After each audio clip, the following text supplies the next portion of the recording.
O segundo método que vamos estudar é o chamado método da posição falsa, ou então método das cordas. Vamos considerar mais uma vez que a gente tem uma função contínua e um intervalo que a gente já sabe que contém apenas uma raiz da função, então já foi feito o processo de isolamento.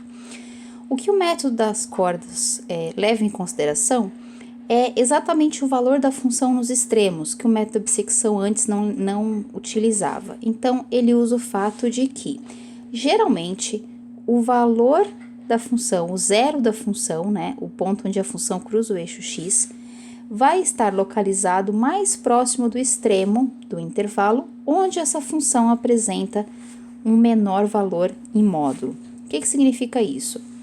Eu olho, além do fato que a minha função no ponto A é negativa e a minha função no ponto B é positiva, o valor da imagem. Então, eu olho o valor do f de B e o valor do f de A.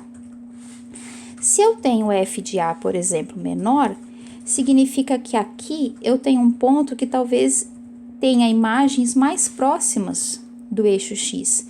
Então, ao invés de simplesmente construir a minha iteração sendo o ponto médio do intervalo, eu vou tentar fazer uma aproximação que seja mais próximo do ponto A, justamente porque a imagem do ponto A é menor do que a imagem do ponto B em módulo. Então, ao invés de eu pegar um cara que está lá no meio, eu vou pegar uma aproximação que esteja mais próxima do extremo A. Então, isso que significa levar em consideração o valor da imagem. Aqui eu tenho o valor de f de A em módulo, né, como tá para baixo é negativo. Esse comprimento todo aqui é o f de B, esse comprimento aqui é o f de A. Então, se f de A é menor, é porque possivelmente o gráfico está mais próximo do eixo x e eu vou focar a minha atenção mais próxima do ponto A, certo?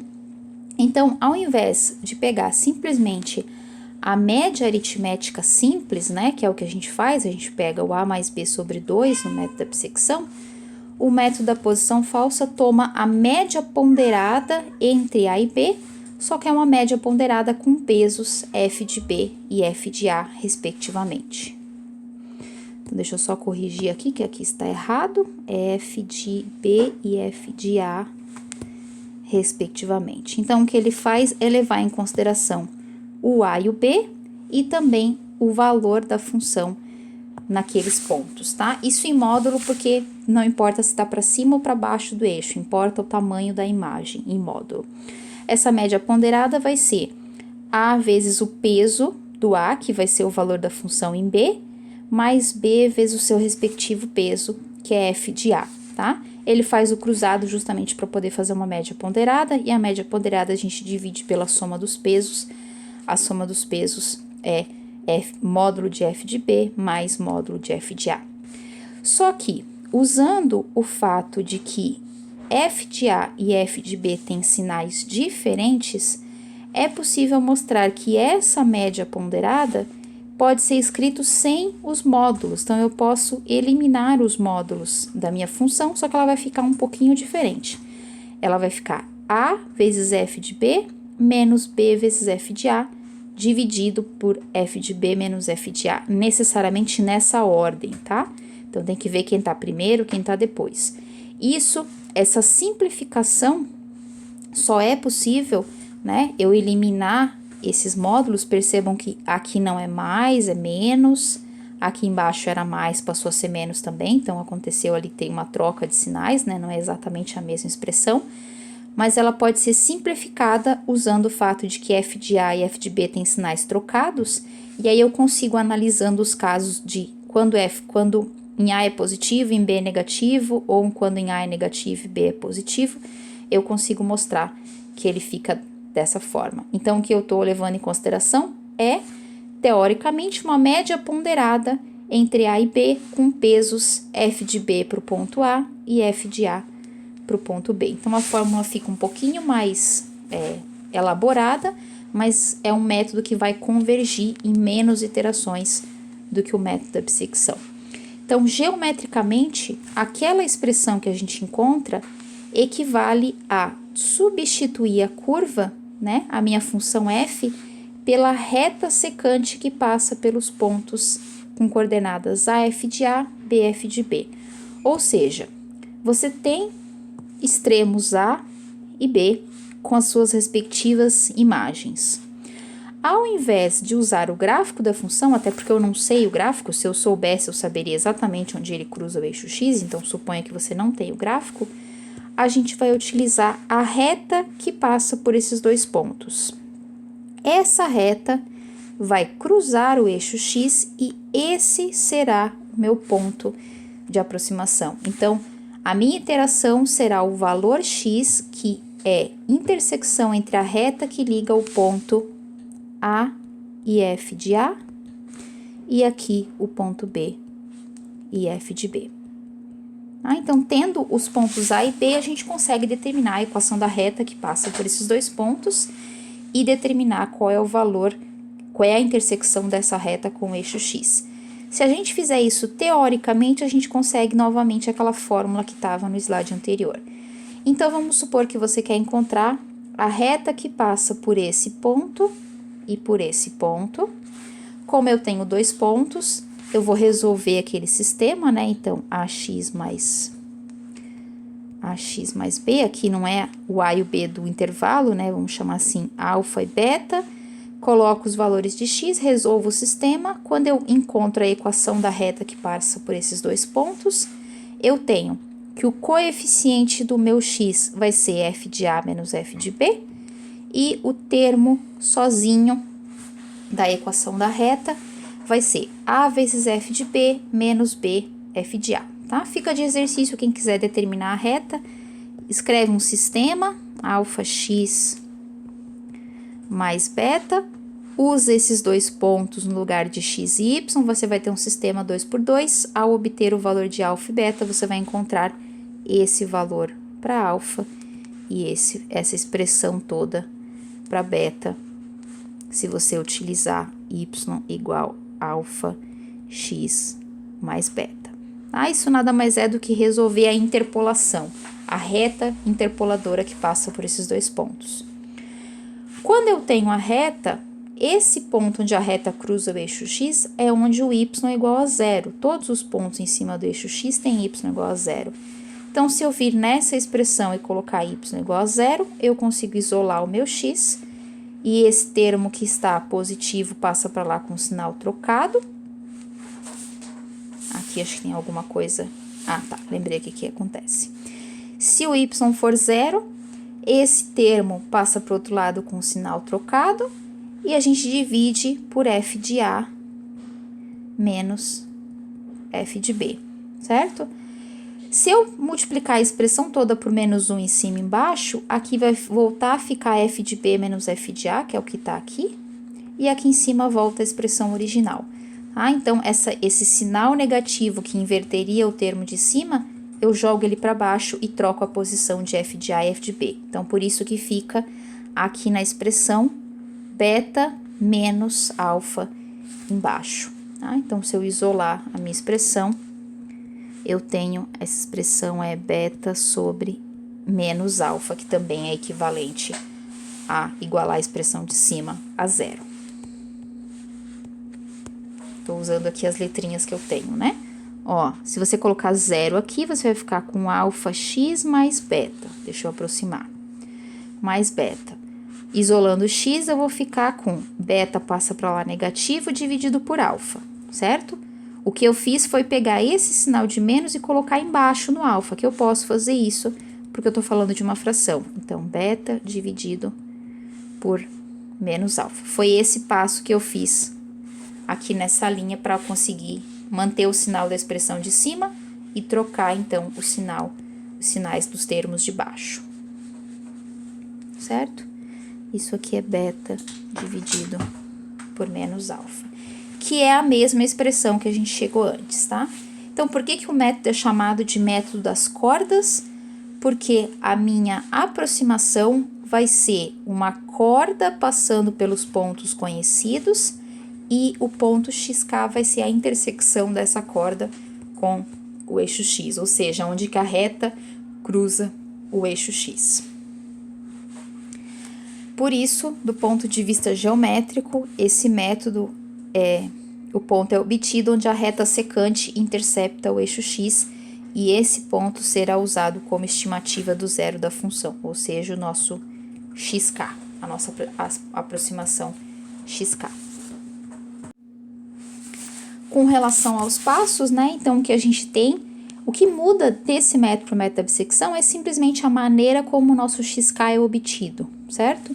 Então, eu começo com o intervalo inicial, ao invés de pegar simplesmente a média do A e do B, eu faço esse cálculo, que é uma média ponderada, envolvendo também os valores da minha função f. Para essa expressão, eu calculo f de xk. Se f de xk for igual a zero, beleza, raiz exata e o método termina. Se o critério de parada for satisfeito, eu uso xk como a minha aproximação e o método também acaba. Caso contrário, eu vou ter que decidir em qual intervalo eu vou continuar, e aí eu uso a mesma análise. Se a mudança de sinal estiver entre A e X, eu uso esse intervalo como próximo intervalo.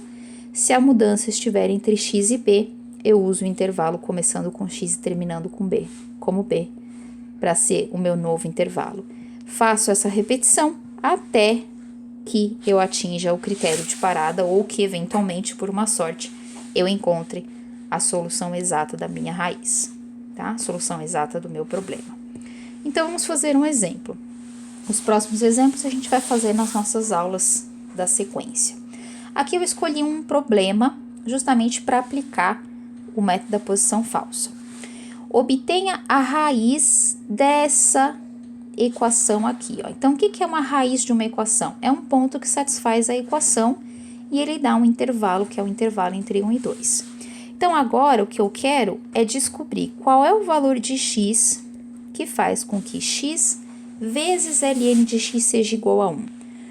Como que eu vou utilizar os métodos de zero de funções para esse tipo de problema que está aqui? Eu só sei verificar onde que a função é zero, tá? Eu não sei verificar onde que a função é 1. Mas eu posso reescrever essa equação dessa forma. ln de x, é 1 vezes ln de x menos 1 igual a zero. Agora sim, eu tenho uma igualdade com zero. Então, eu posso definir essa expressão toda como a minha função f, e ao determinar aonde a minha função f é igual a zero, eu vou determinar aonde que essa expressão é igual a zero, que é equivalente a determinar aonde que x vezes ln de x é igual a 1, ou seja, o x que faz com que x vezes ln de x seja igual a 1. Tá? Então, essa é uma estratégia que aparece muito e é uma das aplicações do método de zero de funções. Você pode usar essa estratégia, né, de pegar, você quer que a sua função f, por exemplo, seja igual a 5, né? Vou colocar aqui como observação aqui do lado. Vamos supor que você quer determinar aonde que uma certa função vale um valor qualquer que você quiser, não só zero. Você pode pegar esse valor e jogar para o outro lado da expressão, então menos 5 igual a zero, e definir isso aqui para ser a sua função. Então, o que eu vou fazer é aplicar o zero de funções nessa função f, e ao obter o x, que é a raiz da função, eu descubro o x que faz com que a minha g, nesse caso, seja igual a 5, tá? Então, o método de zero de funções pode, então, ser aplicado para descobrir qualquer valor de função, desde que a gente faça essa estratégia de igualar a expressão que você quer a zero, certo? Então, essa aqui seria a minha f que eu aplicaria ou no método da bissecção, ou no método da posição falsa, ou em qualquer outro método que a gente quisesse utilizar, certo? Então, vamos lá. Para aplicar o método, a gente vai usar uma tabela parecida com aquela do método da bissecção, certo? Então, K, o ponto A, F de A. O X vai ser um ponto sempre entre A e B, então eu posso colocar o meu XK aqui e o meu F de XK aqui, o meu B e o meu F de B, e aqui eu vou colocar mais uma coluna para o meu erro. Então, eu coloquei mais uma coluna para o meu erro. O meu intervalo inicial é o intervalo de 1 até 2. Então, esses são os valores de A e B iniciais. E eu vou passar um traço um pouquinho mais largo aqui para a gente diferenciar, fazer uma divisão aqui entre as iterações, o A, o X e o meu valor de B. Né? Então, essa tabelinha é uma forma que eu gosto de organizar, mas de repente, se você quiser ir fazendo conta uma embaixo da outra, também pode, tá? E o critério de parada é que eu quero que a diferença entre as iterações seja menor do que 10 na menos 3. 10 na menos 3 é 0,001. Então, eu vou aplicar a minha expressão. Vou fazer algumas iterações e depois vou deixar para vocês fazerem, né? Então, vocês podem parar o vídeo e depois eu completo a tabela. Então, a minha primeira iteração 0, eu preciso calcular quanto vale essa função para A igual a 1, quanto vale essa função para A igual a 2 e quem seria a minha nova iteração xk. Então, vamos parar o vídeo e façam esses cálculos. O valor da função nos dois pontos e conhecendo f de A e f de B, calculem quem vai ser o próximo x e qual é o valor da função nesse próximo x. Então, se você calcular o valor, então tem o valor de f de A, tem o valor de f de B, usando essa expressão aqui da tela, calculem o valor de x, vocês vão obter 1,7213. Então, façam esse cálculo para realmente conferir.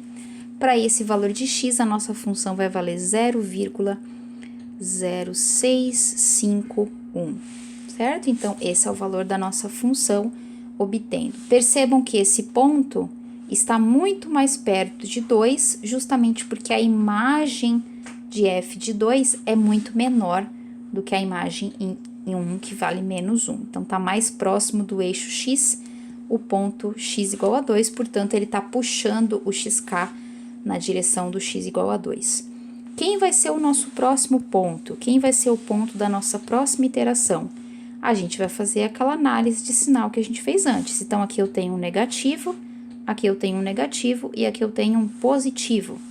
Portanto, quem vai ser o meu intervalo? Esse intervalo aqui. Esse valor vai passar a ser o extremo superior e o 2 continua a ser o extremo inferior do meu intervalo. Perdão, o 2 é o superior, né? O 2 é o que está à direita e o meu x, 1,7213, é o extremo inferior do meu intervalo.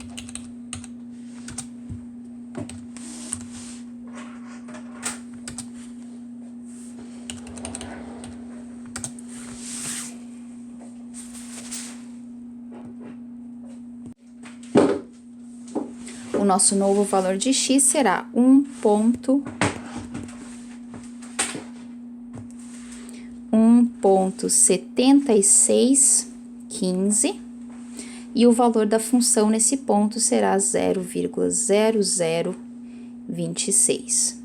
Isso por quê? Porque 0,06 é muito menor do que 0,38, portanto, a gente foi puxado para o extremo direito, para o 1,72, certo? Calculando o erro, daqui a pouquinho a gente já vai calcular o erro para ver se está satisfazendo 10 na menos 3, o valor entre uma iteração e outra, mas a gente pode ver que ainda não, porque tá de 76 para 72, tem 0,04. A minha próxima iteração, eu vou mais uma vez analisar o sinal. Aqui eu tenho o sinal negativo, portanto, agora a minha escolha será esse valor como extremo inferior. Perdão, que escapou ali. Esse valor, mais uma vez, como extremo inferior. Agora, percebam que a gente atualizou, certo? Então, é 1,7615, antes era 7213, e o extremo do B continua o mesmo, porque eu tenho um valor positivo e um valor negativo. Então, nesse caso, eu continuo com esse intervalo.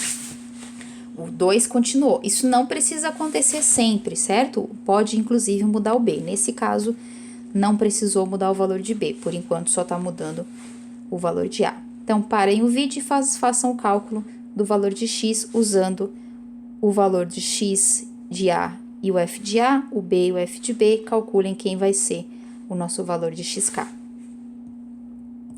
Ao calcular, a gente vai ter 1,7632 e o valor da função nesse ponto vai ser menos 0,0001, certo? Então, o valor já bem pequeno para o valor da nossa função, a gente poderia ter que usar mais casas decimais, certo? Negativo, ainda é negativo. Agora, nesse ponto, a gente vai calcular os erros aqui. Eu poderia ter feito em cada iteração, tá? Na primeira não tem, porque só tem uma iteração. O segundo erro é a comparação entre o x1 e o x0. Então, 1,7615 menos 1,7213, que dá 0,0402. A comparação entre o x2 e o x1 é 1,7632 menos 1,7615, que dá 0,0017, certo? Então, ainda não temos a precisão, ó, porque 17 é maior do que esse 1. Eu preciso de 3 zeros antes da vírgula. Então, eu preciso fazer pelo menos mais uma iteração. Vamos ver quem vão ser os nossos próximos x, negativo e positivo, tá aqui. Então, esse vai ser o meu próximo A, porque eu preciso sempre manter o sinal diferente, e esse vai manter o meu valor de B. Calculando esse ponto, vamos ver quem que a gente vai encontrar como sendo o nosso x3 agora. Agora, eu obtive, então, 1,7632 novamente, mas aqui eu vou ter que usar mais casas decimais, então deixa eu só fazer essa. Então, consertando, esse 3 seria 1,5, certo? 31,5. E o nosso x agora seria 7,632,2. Para esse valor, a nossa função vale menos 1,4 vezes 10 na menos 6, então a gente já tá com um valor bem pequenininho de função, isso aqui é menos 0,00014, certo? Esse valor aqui. E para esse valor, então, a gente vai calcular o nosso erro, e agora sim a gente consegue calcular o erro entre esses dois valores. Então, a diferença entre essas duas iterações, 1,76315 menos 1,76322, fica lá em 0,0007. A diferença entre esse e esse, se a gente quiser atualizar aquele valor, 315 menos 1,7615, em vez de 17, fica 65, mas ainda assim não satisfaz. O legal de um método com uma convergência mais rápida é que ele não necessariamente vai criar um zero por cada vez, tá? Ó, aqui eu tinha 2 zeros, agora eu já tenho 4. Isso porque o método converge de uma forma mais rápida. Portanto, quem seria a nossa resposta aqui? A minha iteração seria a iteração x3, cujo x vale esse valor. Nesse valor, a função vale menos 1,4 vezes 10 na menos 6, então é um valor de função bem pequenininho. A diferença entre x3 e x2 é 0,0007, que é menor do que 10 na menos 3. Então, eu tenho aqui em 3 iterações, percebam, em 3 iterações do método da falsa posição, eu consigo uma aproximação muito melhor do que o método da bissecção, usando ali quantas iterações a gente fez antes, acho que foram 7 iterações. Então, essa é a vantagem de um método com uma convergência um pouco mais rápida. É claro, o cálculo do meu x pode ser um pouquinho mais complexo, né? Para fazer o cálculo do nosso x, a gente precisou sempre atualizar aquela expressão a vezes f de b menos b vezes f de a dividido por f de b menos f de a. para cada novo valor de A e B que a gente tem. Mas, em contrapartida, ao utilizar uma equação de recorrência mais elaborada, a gente precisou de menos iterações para atingir o nosso critério de parada. Então, qual é a discussão com relação a esse método? Esse método, ele gera sempre uma sequência convergente, desde que eu comece com o intervalo contendo uma única raiz. Ele é capaz de obter uma raiz aproximada com um valor de função bem pequenininho, sem que a gente tenha que diminuir muito o intervalo, então ele tem uma capacidade de trabalhar com intervalos grandes e mesmo assim obter valores de função que são razoavelmente pequenas. Então, por conta dessa propriedade do método, se a gente exigir somente como critério de parada o erro absoluto ou o erro relativo, pode ser que eu esteja fazendo iterações desnecessárias, porque esses erros medem a distância entre as iterações, não medem a qualidade da minha função. Por isso, então, que para o método da falsa posição, é sempre interessante a gente adicionar como critério de parada o valor da função, porque ele tem a propriedade de conseguir um valor de função pequeno, né? Mesmo que o meu intervalo não seja tão pequeno assim. Então, esse critério de parada é sempre útil que a gente acrescente.